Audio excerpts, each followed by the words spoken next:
अखिलेश यादव जी सरासर झूठ बोल रहे हैं और मुसलमानों को भ्रमित और गुमराह कर रहे हैं। हजारों की तादाद में बीएलओ सरकारी कर्मचारी लगे और उन्होंने अपनी मेहनत और मशक्कत के साथ जिम्मेदारियां निभाई।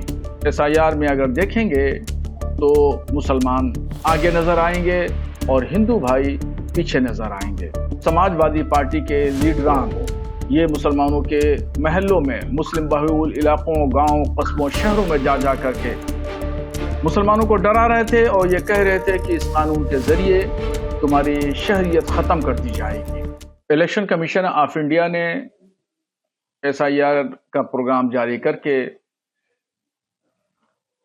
एक महत्वपूर्ण जिम्मेदारी निभाई और इसका मकसद ये था कि वोटर आईडी को, वोटर लिस्ट को दुरुस्त किया जाए। कौन लोग, कितने लोग और कहाँ पे रहते हैं और कहाँ से कहाँ दूसरी जगह मुंतकिल हो गए या फिर उनका इंतकाल हो गया। इस मकसद के अलावा और कोई मकसद नहीं था, मगर समाजवादी पार्टी के अध्यक्ष अखिलेश यादव ये इल्ज़ाम लगा रहे हैं कि इलेक्शन कमीशन एसआईआर के जरिए मुसलमानों का वोट काट रही है। मेरा मानना यह है, और जो मैंने हकीकत हाल ग्राउंड लेवल पर मैंने देखी है, तो उसके नतीजे में ये कि अखिलेश यादव जी सरासर झूठ बोल रहे हैं और मुसलमानों को भ्रमित और गुमराह कर रहे हैं। जबकि भारत के इतिहास में पहली बार ऐसा हुआ कि मुसलमानों ने बड़ी जिम्मेदारी के साथ अपना काम अंजाम दिया। एक जगह से दूसरी जगह भारत के अंदर रहने वाले लोग जो काम के लिए इधर से उधर जाते हैं, उन लोगों ने भी अपने परिवार से संपर्क साध करके जिम्मेदारी से फार्म पुर कराए और इसी के साथ साथ में विदेशों में रहने वाले लोग, अरब के खाड़ी देशों में रहने वाले लोग भी जो लाखों की तादाद में हैं, उन्होंने अपने परिवार से संपर्क साध करके अच्छे से फार्म भरवाया, बीएलओज के संपर्क में रहे और कहीं कमी बेशी थी उसको दुरुस्त कराया।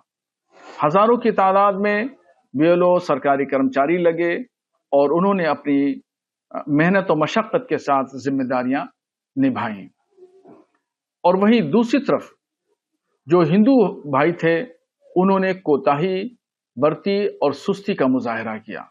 इस वजह से अगर एसआईआर में अगर देखेंगे तो मुसलमान आगे नजर आएंगे और हिंदू भाई पीछे नजर आएंगे।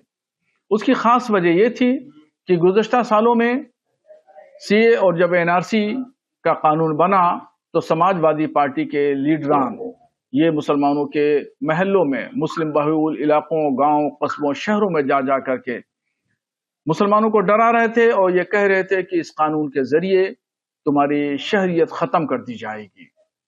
तो ये डर और खौफ जब मुसलमानों के दिलो दिमाग में बैठा हुआ था, इस वजह से मुसलमानों ने आगे बढ़ करके अपने फार्म की दुरुस्तगी कराई है। तो अखिलेश यादव और उनकी समाजवादी पार्टी के लीडरान सरासर झूठ बोल रहे हैं और इल्जाम तराशी, बुहतान तराशी के अलावा और कुछ नहीं है। Subscribe to One India and never miss an update. Download the One India app now.